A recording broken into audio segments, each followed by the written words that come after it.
Telugu cinema latest updates కోసం మా official website tollywood2bollywood.com ని విజిట్ చేయండి. సరికొత్త తెలుగు సినిమా విశేషాలను తెలుసుకోండి. మెగా మేనల్లుడు సుప్రీం హీరో సాయి ధరమ్ తేజ్ నటించిన లేటెస్ట్ మూవీ జవాన్ ఇంటికొకరు ఉంటాడు అఫీషియల్ టీజర్ యూట్యూబ్ లో రిలీజ్ అయింది. సుప్రీం తో కెరీర్ బిగ్గెస్ట్ హిట్ కొట్టిన సాయి ధరమ్ తేజ్ కి తర్వాత చేసిన తిక్క మరియు విన్నర్ సినిమాలు అనుకున్న ఫలితాన్ని ఇవ్వలేకపోయాయి.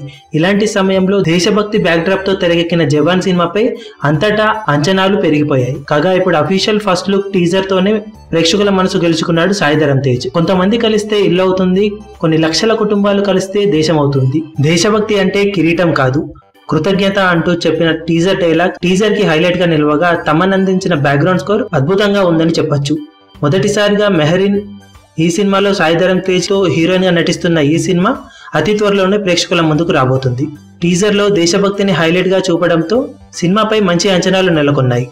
చాలా కాలం తర్వాత బీవీఎస్ రవి దర్శకత్వంలో తెరకెక్కబోతున్న ఈ సినిమా సెప్టెంబర్లో ప్రేక్షకుల ముందుకు వచ్చే అవకాశం ఉందని ట్రేడ్ విశ్లేషకులు చెప్తున్నారు. కాగా టీజర్ కి పాజిటివ్ రెస్పాన్స్ రావడంతో ఇక ట్రైలర్ ఎలా ఉంటుందనేది ఆసక్తికరంగా మారింది. మీరు టీజర్ చూసి ఉంటే ఎలా అనిపించిందో కింద కమెంట్ సెక్షన్ లో చెప్పండి. మీ అభిమాన హీరోలకు సంబంధించిన లేటెస్ట్ అప్డేట్స్ కోసం మా ఛానల్ ని సబ్స్క్రైబ్ చేసుకోండి. ఏ చిన్న అప్డేట్ ని మిస్ అవ్వకూడదు అనుకుంటే బెల్ ఐకాన్ ని ప్రెస్ చేయండి. లైక్, షేర్, కమెంట్ చేయడం మర్చిపోకండి.